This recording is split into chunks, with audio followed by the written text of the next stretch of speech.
Promptly after the Second World War in 1945, the Soviet Union had a conniption fit and refused to make amends with the United States and Britain. With Canada's victory against Germany, this war would not end smoothly. Germany was ready to seek revenge and to potentially create a new threat for the rest of the world. This threat came unexpectedly and suddenly for Canada in September 1945.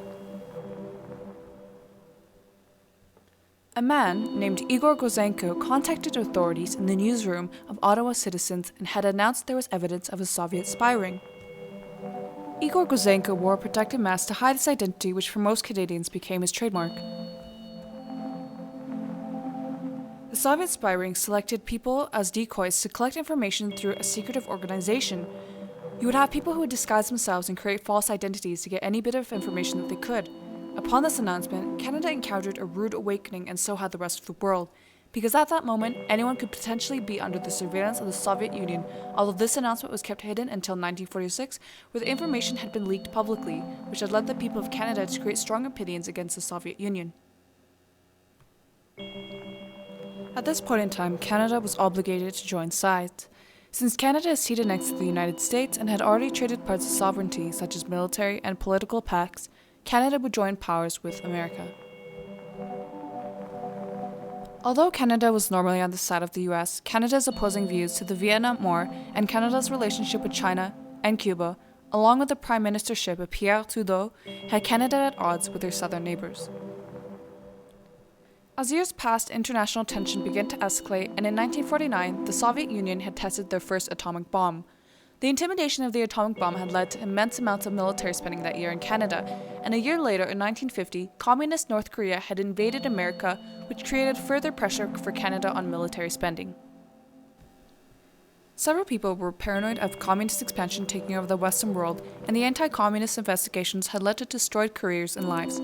Between the two superpowers, Canada never had the audacity to have a voice in the international relations.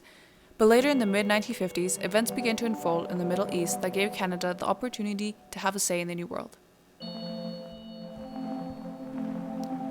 In 1956, Egypt had seized control of the Suez Canal, and soon, Britain, France, and Israel became embroiled in a conflict with Egypt. The world was at the brink of war. Because of this, Canada had joined the UN, where the Canadian Minister of External Affairs, Lester B. Pearson, had proposed deployment of an international peacekeeping force to stabilize the situation, while Britain and France withdrew their forces. Because of Pearson's decision to deploy peacekeepers, he was now seen as a hero and had received the Nobel Peace Prize for resolving the conflict in Egypt. During this time of tension, Canada and the US had worked very closely together.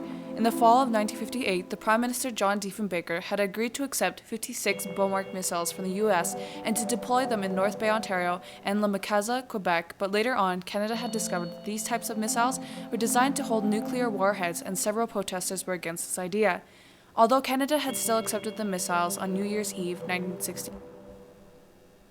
This had obviously created a lot of tension, but Pearson had criticized the Americans for their role in the Vietnam War, and at the same time, Canada had also maintained diplomatic and economic ties with Cuba, which was followed up with the Cuban Revolution.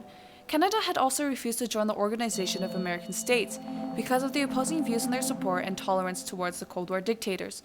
Because of this, US-Canadian policies began to drift apart, and Trudeau had later on removed the nuclear weapons from Canada and had formally recognized China, established a personal friendship with Castro, and had eventually decreased the number of Canadian troops stationed at NATO bases in Europe. These decisions that Canada had made had led to the end of the Cold War, and much like the rest of the world, Canada was ecstatic and had withdrawn the Canadian forces from their NATO commitments in Germany. Military spending had been cut, and air raid sirens in Ottawa were removed. Although Canada still participates in NATO, Canada has been given new missions and priorities.